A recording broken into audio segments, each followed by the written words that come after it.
I'm Gail and welcome back to low-carb-recipe-ideas.com. Happy New Year, everyone. We've had an exciting beginning of a new year. My daughter, she ended up having her baby girl on New Year's Day, which was really exciting. So I've kind of got behind a little bit on my videos because I've been having other things that I just have to attend to. Anyway, today we're going to make a low-carb rosemary focaccia bread. I have one focaccia bread on my site, but this one's with rosemary and it's a different recipe, so I thought maybe you'd like to see how it is put together, and I think you're really going to enjoy it. So let's get started. So we're going to put all the dry mixture together first, and then we're going to do the wet mixture, and then we'll combine. So the first thing we're going to put in is 40 grams of coconut flour, which works out to be just under half a cup if you don't have a scale. 1 tablespoon of psyllium, 1 tablespoon of flaxseed meal, and I'm using the lighter flaxseed, and a half a teaspoon of baking powder, and a 1/4 teaspoon of cream of tartar.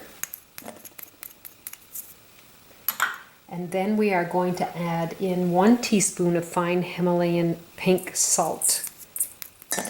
Now I ended up picking mine up at Home Sense. You can buy it almost anywhere, but this is what pink Himalayan salt looks like.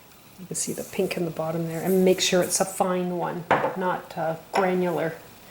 And now we're going to add in 2 tablespoons of freshly ground Parmesan, and then half a teaspoon of dried rosemary. If you're using fresh, use 1 tablespoon. I'm actually going to add some on the top, so you'll find that I'll have 2 measurements for that. So I'm just going to blend this together, and I'm going to set it aside. You see I have a couple of chunks in there from my coconut flour that I just want to break it down a little bit. Now when you're working with coconut flour, it absorbs the moisture like crazy. So we got to make sure we have enough moisture so we can make this bread properly. There we go. So I'm going to set that aside, and now I'm going to bring over my mixing bowl, and I have 4 eggs in there. So I'm going to mix it until they are all mixed and really frothy.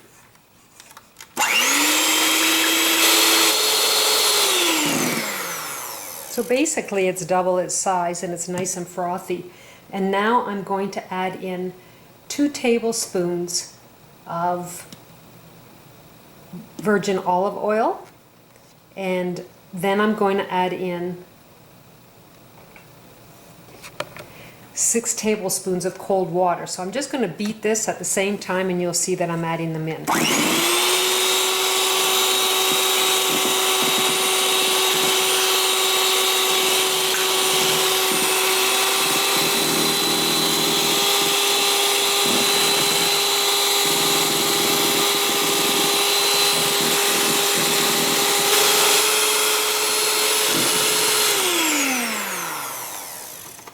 So I've got that mixed well, and the next thing we're going to do is take our dry ingredients and we're going to add it into our wet ingredient until it's well mixed.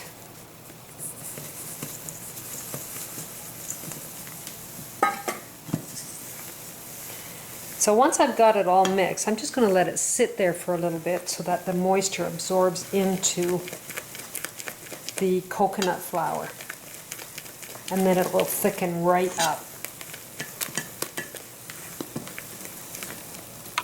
So you can see I let it sit for a couple of minutes and it thickened up. It absorbed into the coconut flour. So now I've just got a piece of parchment paper, and I'm going to put this into the center of the parchment paper.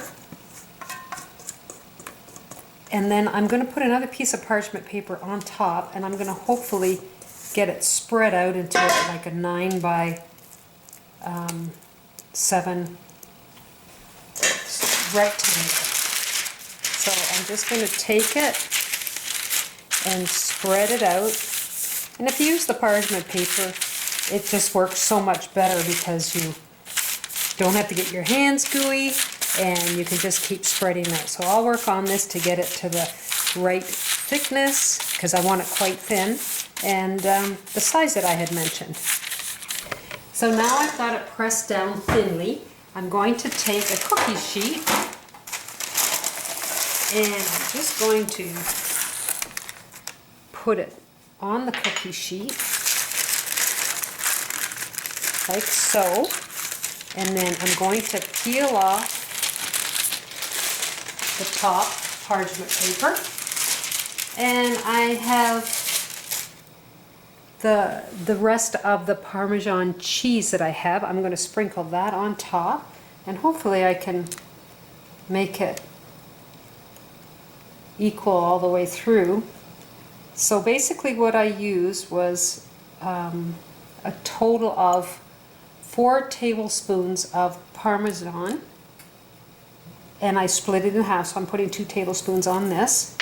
And then I had 1 teaspoon of dried rosemary that I put half of it in the mixture, and it kind of dropped here, so that's really not good. Anyway, it's going to have to stay that way. So we're going to put it in the oven at 395 for 15 to 18 minutes till the edges are nice and brown, and we'll check it and see how it turns out. I took it out of the oven, put it on a little rack to let it cool down, and now I'm going to cut it up. So here is my low-carb focaccia bread. Now I got this recipe off of queenketo.com. Now I think I would eliminate a little bit of the salt because I found it eating by itself it was a little bit too salty, but other than that I really like it. I made mine sort of thin. I think if you wanted more of a bread, it's still bready, but if you make it a little bit thicker you could probably make yourself a really nice sandwich with it because it's very sturdy. The little concoction I have here is I used half a cup of virgin olive oil and then half a cup of balsamic vinegar and half a teaspoon of pepper. Nice tasting.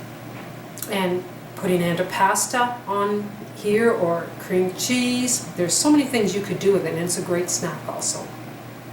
So if you'd like to go to lowcarbrecipe.ideas.com, try this recipe and try some of my other ones. Happy New Year's everybody. Looking forward and enjoying our 2017. Almost made an error there. So we'll see you in the next video. Bye now.